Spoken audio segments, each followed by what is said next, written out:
헌법재판소에선 지금까지 아무 말이 없습니다. 비상이 걸린 민주당 해법으로 이제 줄타는 얘기가 나오고 있고요. 국민의힘에서는 고소고발하겠다, 내란 선동 혐의로 이런 얘기 있습니다. 관련 발언 보시죠.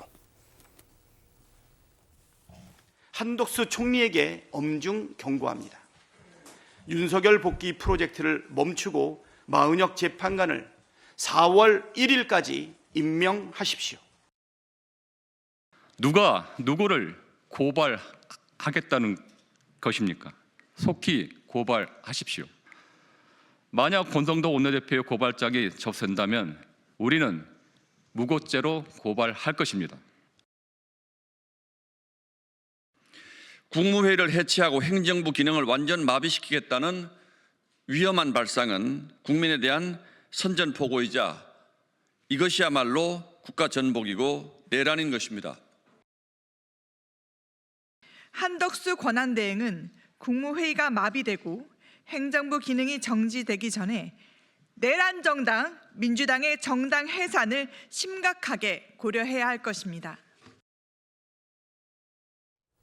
먼저 민주당에서 한덕수 대행에게 최후 통첩을 보냈습니다. 내일까지 4월 1일까지 마은혁 헌법재판관 임명 안 하게 된다면 중대 결심하겠다 엄포를 놨는데 이번에는 엄포 아닙니다. 진지합니다. 김성환 평론가님. 자, 많은 분들이 보셨겠지만 계엄 상황, 계엄 선포할 때 윤석열 대통령 태도 보셨잖아요. 그게 어디 계몽령입니까? 실제로 계엄을 실행하려고 시도를 했던 거고요. 국회의원하고 정치인, 판사 체포하겠다고 지시까지 내렸다는 거 아닙니까? 근데 실패했던 거예요. 실패하고 나니까 적반하장격으로 나오는 거죠. 우리는 계엄을 실행할 의도가 없었다. 이렇게 국민들을 지금 속이고 있는 건데요. 그 사이에 결국은 내란 피의자인, 내란 우두머리인 윤석열 대통령은 풀려났습니다. 그리고 헌법재판소는 변론이 끝난 지 지금 한 달이 지나가고 있는데 결과를 안 내놓고 있습니다.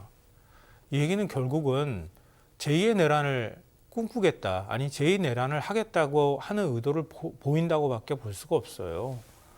많은 국민들이 놀라셨겠지만 저도 사실은 합리적인 국민들의 생각, 또 대다수 법조인들의 인식, 그리고 모든 국민이 무엇보다도 보는 가운데 계엄을 선포하고 계엄군을 국회에 투입하고 선관위에 투입했어요.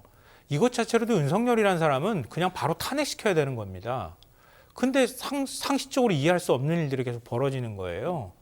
그러니까 민주당이 헌법을 위반했다고 하는 게 너무나 명백하기 때문에 오히려 지극히 상식적으로 사태가 해결될 거라고 생각했지만 하나하나 그 모든 기대가 다 무너지고 있거든요. 이런 상황에서 헌법재판소까지 2명의 재판관이 4월 18일 날 임기가 끝나는데 그 전까지 결론을 안 내린다? 대한민국은 그냥 내란 상황으로 가는 겁니다. 사실상의 내전 상황이 되는 거예요. 근데 제가 볼 때는 오히려 민주당에서 어떤 그 대응 카드를 꺼내면 윤석열 대통령이나 대통령 측은 좋아할 것 같아요. 그들이 꿈꾸는 게 이런 혼란이거든요. 국민들한테 이런 혼란을 계속 지속적으로 혼란을 야기시키고 그리고 결국은 나 감옥 안 가겠다고 하는 얘기나 마찬가지거든요. 그러니까 자기가 살겠다고 계엄을 선포한 내란 우두머리가 대한민국을 흔들고 있는 형국이거든요. 그러니까 이런 상황에서 민주당이 할 수 있는 카드가 뭐가 있을까? 아마 저는 굉장히 고민이 많을 거라고 생각하고요. 많은 국민들도 당장 나도 거리에 뛰쳐나가야 하나? 이런 생각들을 하면서 불안해, 불면의 바람을 지금 보내고 있다고 생각해요. 근데 민주당이 지금 얘기하는 것처럼 국무원 전원 탄핵 문제나 뭐 순차 연쇄 탄핵 뭐 이렇게도 표현하지만 전원 탄핵하는 방안하고요. 그다음에 헌법재판관 임기를 연장하게 만드는 방안, 뭐 아니면 그 나머지 개헌에 관한 여러 가지 방안들이 아마 논의되고 있는 것 같은데요. 그럼 뭐 각자 의원들별로 의견이 또 다른 것 같아요. 근데 이거는 가장 마지막 수단이라고 생각해요. 만약에 계엄을 선포했던 또다시 계엄을 선포할 위험한 대통령이 와서 대한민국을 통치하는 건 상상할 수 없는 일이거든요. 그럼 할 수 있는 모든 권한 내에서 모든 권한을 최대한 행사하는 방법들로 갈 수밖에 없다. 그러니까 그것 자체를 지금 오히려 더 좋아하고 있는 거 아닌가도 걱정이 되긴 하지만 민주당 입장에서는 그 외에는 달리 선택지가 없는 상황이다. 부디 마지막 최후의 수단으로 그런 방안들을 하나하나 이전부터 제대로 준비하지 못했다 하더라도 지금부터 준비하는 건 지극히 당연하다고 보고요. 다만 그 칼을 꺼내는 데는 좀 시간이 필요하고 어떻게 행사할 것인가는 굉장히 신중할 필요가 있다. 그래서 국민들께 일단 현재의 상황들을 어떻게 하면 해소할 수 있을지, 헌법재판소가 빨리 결정을 내릴 수 있는 방법은 무엇이 있을지 최대한 호소하고 헌법재판소에 뭐 무언의 압박이든 어떤 방식으로든 결론을 빨리 내릴 수 있도록 하는 방안들을 찾아야 된다고 봅니다. 네, 윤석열 대통령이 돌아오는 것은 상상하기 쉽지 않다. 헌법재판소뿐만 아니라 헌법이 허용하는 모든 법안 안에서 모든 권한을 생각해보고 있다. 그중에 한 가지가 줄탄핵. 쉽게 말해서 지금 한덕수 대행부터 모든 국무위원들을 다 탄핵시키고 국무회의를 정지시키고 그 이어서 이제 국회의장이 비상대권, 대행이 되는 그 방안, 실현 가능성이 있다고 보시는지. 없어요. 그리고 민주당이 네. 좀 너무 탄핵을 남발하고 과하게 염두에 두는 것이 아닌가라는 좀 생각이 들어요. 탄핵은요, 그 공직자가 헌법과 법률을 중대하게 위반했을 때 가능한 거예요. 근데 예. 지금 위반하지도 않았는데 그냥 마은혁 재판관 임명 안 하면 우리가 탄핵할 거야. 이거는 정치적인 공세에 불과하다. 실현 가능성도 없잖아요. 뭐 헌법재판소에서 한덕수 국무총리에 대해서 잘못된 거는 갖고 좀 위법한 부분은 있지만 중대한 헌법상의 법률 위반은 아닌 것 같아요. 그러니까 기각해가지고 그 직에 복귀시켜버리잖아요. 예. 그럼 이거는 뭐냐면은 한덕수, 최상목 그냥 기분 나쁘고 마음에 안 드니까 그냥 또 직무정지 시킬래.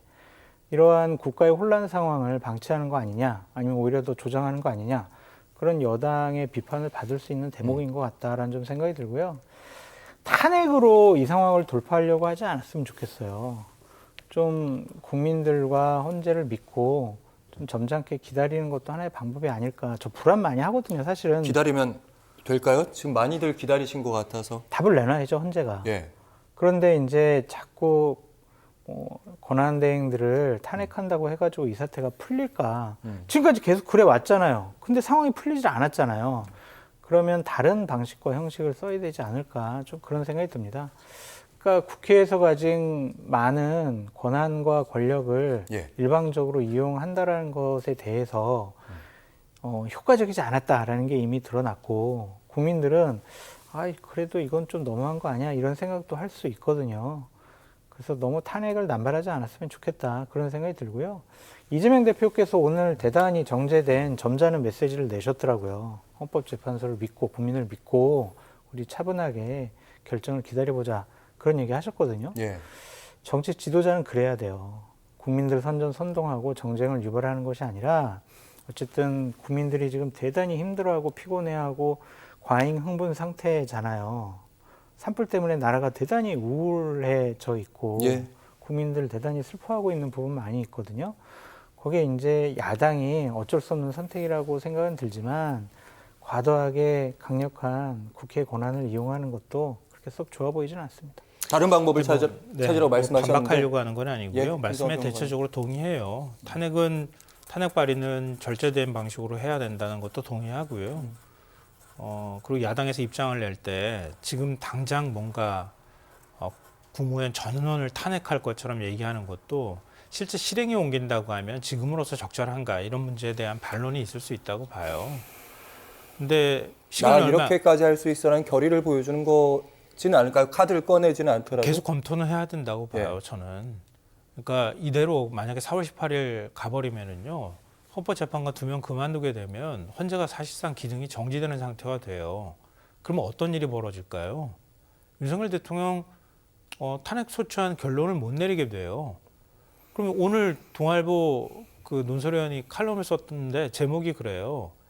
한덕수 권한대행이 윤 대통령 임기 다 채울 거냐, 그렇게 얘기를 합니다. 진짜 그런 사태가 빚어질 수도 있어요. 대한민국 경제는 다 망가지고 정치는 계속 극한으로 이렇게 갈 가능성이 굉장히 높거든요. 그러면은 또 거꾸로 말하면 이렇게 돼요. 한덕수 권한대행이 대통령 몫인 재판관 2명 우리가 임명할 거야, 이렇게 덤비기 시작하잖아요. 그럼 더 극한으로 가는 겁니다. 아니, 국회에서 선출 절차 다 끝났다고 헌재가 얘기했고 임명하지 않으면 위헌이라고 얘기한 재판관 임명 안 하고 있잖아요.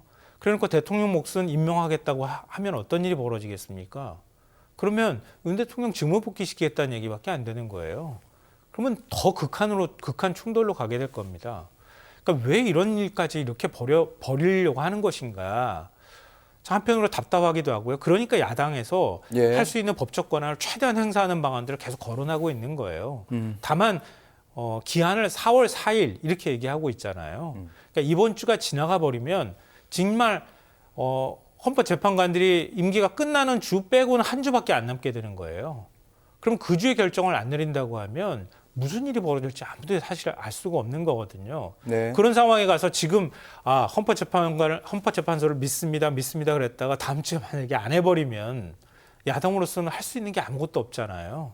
그러니까 하나하나 준비하는 작업들을 하거나 하면서 여러 가지 의견이 나오는 거다. 저는 그렇게 보고요. 네. 오늘 유영재 판사라는 분이 칼럼을 쓴 걸 보니까요. 판사가 현직 판사예요. 계엄 선포하고 난 다음에 국회의원들이 가서 위헌적인 계엄 막을 줄 알았다. 그랬더니 국민의힘 의원들이 대다수가 안 가버려요. 그다음에 공수처 수사권, 검찰 수사권 문제가 거론이 될 수밖에 없으니 내란 특검 통과될 줄 알았는데 내란 특검 거부권 행사하고 통과 안 시켜요. 헌법재판관 임명할 줄 알았더니 임명 안 하고 버텨요. 국회에서 통과된 법안들 전부 거부권 행사해버려요. 그러는 가운데 윤석열 대통령 내란 우두머리는 그냥 석방돼서 나와요. 그러고 난 다음에 헌법재판소는 결론 안 내려요. 그 모든 기대가 비껴나가거나 벗어나는 이런 상황들을 어떻게 해석할 수 있겠습니까? 조직적인 움직임이 있다고밖에 해석할 수 없는 거예요. 이런 상황에서 아무것도 준비하지 않는다. 이건 오히려 야당으로서 무책임하다. 알겠습니다. 할 수 있는 준비는 다 해야 한다라고 봅니다. 네.